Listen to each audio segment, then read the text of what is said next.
to discuss the best exercise of all time, the hip thruster today. This is really important for back pain rehabilitation, and we do a variant called the American hip thruster where we try to maintain some abdominal activation and really avoid arching the back, okay? So it's really simple. You just need a bench. Traditionally this is performed off like a bench press bench, the edge of it, but it'll work off the edge of a table or something if you're in a pinch. And basically you're going to sit on the floor.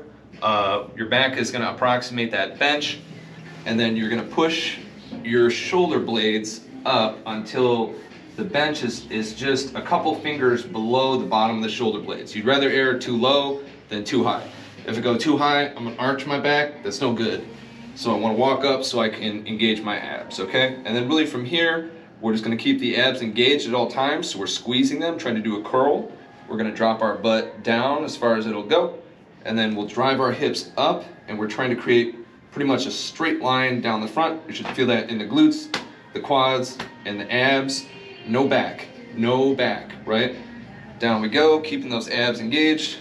Back up, right? Keep the abs engaged on the way down. It's kind of weird. You're gonna wanna arch your back, try to avoid that, and press up through the glutes.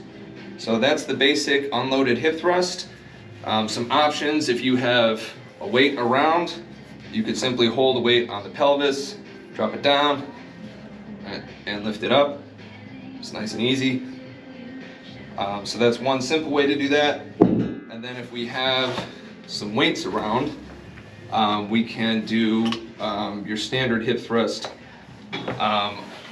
bench style. So this is the more progressive style that we prefer.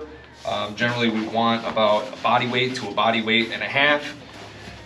So for a person of my size, we're looking for about 300 pounds on a hip thrust is kind of ideal. And so what we're gonna do is we'll pack it in nice and tight first, get our elbows up on here, hands can guide the bar, and then as we push initially, we'll use our legs to slide ourselves up, get ourselves in position, get that curl going, lock the bar in place, drop until it touches, and thrust it back up, keeping that abdominal activation. And again, we should feel that right in the glutes, okay? So probably the best glute exercise of all time, super helpful for back pain.